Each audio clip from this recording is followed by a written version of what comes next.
Ivadika lafim-baovao hafa isika eo anatin'ny vaovao ara-tsosialy. Zandary sy namany dimy hafa voaroiroy amin'ny raharaha fanafianan'ny fanesy niseho tatoato teny amin'ny fatriny bypass iny noho ny samborin'ny zandarmariam-pirenena avy amin'ny commune Antananarivo renivohitra.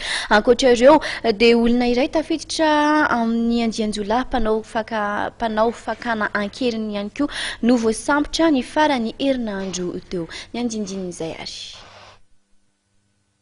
Tratran'ny kampanian'ny zandarmariam-pirenena Antananarivo renivohitra ny olona enina voaroroy tamin'ireo fanafiana amin'ny tambasy niseho tatoato teny amin'ny lalan'ny bypass iny. Ny iray tamin'izy ireo zandary amperinasa. Ankoatra ny sazy araky ny lalàna dia hiaran'ny sazy ara-miaramila ity zandary ity. Nitrangana fanafiana niseho tamin'ny 12 septambra lasa teo iny no fanafiana farany nataon'izy ireo izay nandrombaly izy ireo vola mitetina 10 tapitrisa ariary tamina vehivavy mpandraraha iray. Ny zavatra iray voalohany dia mahakasika fanafiana niseho teny tamin'ny 12 septambra tokony tamin'ny 2 ora zany niseho teny Akazobe Alasora bypass. Ny zavatra nisy tamin'izany fotoana zany dia nisy olona nitondra vola tetina eo amin'ny 10 millions d'ariary eo zany no tafian'olona telo tambony moto scooter anankiray izay nitondra fitaovana maranitra sy basy izy io.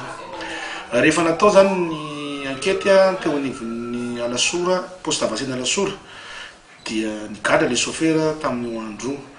Rehefa nataony teto amin'ny gendarmerie teto compagnie Antananarivo nahazo vaovao zany dia le chauffeur io zany dia anisan'ny mpiray-tombony nampotoka tamin'io resaka fanafiana io.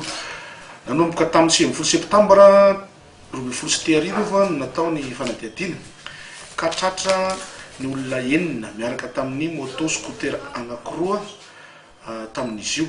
Rehefa natao koa ny fanadihadiana zany dia nisy basy plastika ny nampiasan'izy ireo ary ny tena mariana amin'izy io dia nisy sandarma miasa eto anivon'ny compagnie Antananarivo no ndray tendro tamin'izareo nakasika an'io fanafiana io.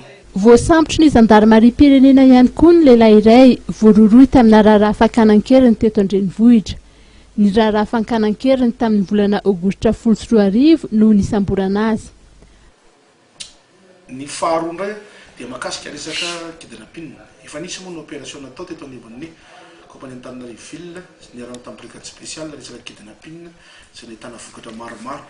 Tao anatin'izany ndray dia nisy ndray zany tamin'ny farany herinandro teo nisy mpanao kidnapping anankiray indray tratra miaraka amin'ny tomobile fiara 305 iny izay nampiasainy izy io nandritra ny fanaovana le kidnapping zany. Tamin'ny 7 août 7 aogositra 14 zany no nisy karana anankiray tompona bijouterie eo Antaninarenina Bagy Vanji no nisy nakakeriny olona efatra izy no nakakeriny an'io karana io. Ny anankitelo amin'ireo zany dia efa ny anankitelo amin'ireo zany efa voasambotra ka ndray tamin'ireo dia lesetra le efa voatifitra rekady kely ary anankiroa efa any Tsiafaha. Mariana fa isan'ny namany setra ilay namoniainy tany Ankadikely lafy sy ny namany roa hafa izay efa napiditra amponja ity lehilahy ity.